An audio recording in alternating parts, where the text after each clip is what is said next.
Alrighty, welcome back. Yeah, in this video, I want to cover the indicator of moving averages. And the indicator that we have set up that we like to use is the 5 moving average indicator, which is CBC _ 5MA _ DRS. Yeah, so if you just go into your indicators up here and search for that, it will come up. So you can see as we start to type it in, you can see it coming up here. Here it is in the community. Here it is on my favorites up here, but it's also found in the community. So obviously you wouldn't have it here till you favorite it, but I just want to show you how to do that to find the indicator. So once you find the indicator, we're going to go in and I'm just going to talk about some things to look at the indicator and also how to go in and change anything that you want to change on it.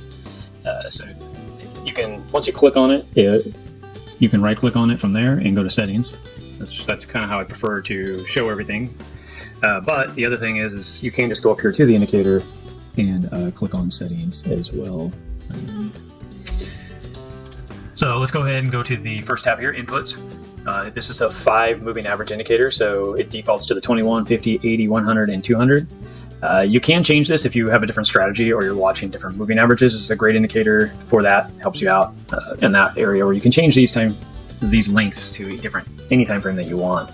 Now, I would say just leave it as is. There's no reason to change any of that stuff. The 21 and the 200 are the most respected indicators. It's very common. Our goal and thoughts in trading, which I hope yours is the same, is keep things simple. The more complex you make it, the harder it gets to trade. So there's really no reason to start messing with a lot of this. This is how bots, everything else is trained, is with the basic stuff. So I like to think that way myself. The style, going to the style tab, you can turn off what you don't want to have on the chart. So if you just want the 21 and 200, you can change the colors to anything that you like. So if you like different preferences, you can change those as well. You can also change the different type of lines or how they look on there also. The labels on a price scale, you can turn that on. This is standard in every indicator where you can see that or not see that. And then the visibility, this is just the time frame. Again, in every indicator, you'll see this. I'll point this out real quick, but if you wanted this to show up on the maybe the 15 minute through 1 minute through the 15 minute, for example. So I would turn off the seconds, the hour, the day, the week, the month, and I would say I'm going to change the time frame to 15 minutes. So 1 hour, 15 minutes, and I'm going to point this out. If I go to say an hour chart, there's no moving averages now, and you can see that it's blocked out. So if we go back into settings, visibility, the reason why is because we unchecked it. So if we check the time frames back on, now you can see it in that time frame. That's about it for the basic settings. Like I said, it's pretty standard. The biggest thing right here is you can change the different lengths that you want it. So you can change it to a 30 instead of a 21, that kind of stuff. So I'm going to go ahead and turn these back on just so it's the default here. And let's go ahead and take a look at some of this just to break it down some more. So things that you can use is real basic things that we look for, or what you could look for, is price action. If it breaks down below all moving averages, that's more bearish. If it is pushed above the moving averages, you're more bullish. And if you're in between your 21 and your 200, you're kind of in that neutral state. So especially when you start watching strategy and developing, this is where you're going to see these indicators being used. So a lot of people say, hey, you're drawing a line on here, and based on that, how do you know that this line has any value? The one thing I like to do is match the behavior of the moving averages. So if we were saying is a trend line that was being drawn here, so if you were trying to follow a trend line, and if you didn't have this moving average on here, see, I copied the moving average because I knew when it broke down off this moving average, then we're more than likely going to see a fallout.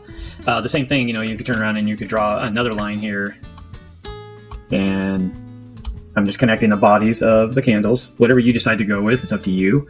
When you do connect candles, it's more of a tidbit information, but if you go to wicks, go to wicks. You go to bodies, don't change it up. Stick with whatever you like. So through here, I'm just chasing the 200. That's why you don't see it really trying to chase price action. I'm just trying to draw a basic line coming back through here with this price action bouncing, but I'm using the 200 and the 21 for direction in the chart. So I saw it broke down here, and then it held my line and held the 200. So if I can watch it break back above my 21 again, I'd be looking for it to maybe stay in a stronger direction. So you can see that there's patterns that are created in the chart, and if it goes back to just from the guy saying, hey, you're just drawing lines on the chart, that's where moving averages come in and have some power. So I drew the line up here and I connected the bodies, but really if I take this line and drag it down, it's almost the 21, right? It's just cleaned up. So I just made a nice straight line instead of a wiggly line, if you want to say. And then if I turn around and I did that same thing and matched the 200 going up, you can see how price action is kind of being pushed away from this line, right, as it's coming down. And if you really look at it, and the two lines that we drew is a bear flag. So you would be looking at this pattern saying, hey, you know what? This looks like a breakdown. And the reason why I say a bear flag is because I'm using this 200 coming up as pressure, but the pattern's breaking flat.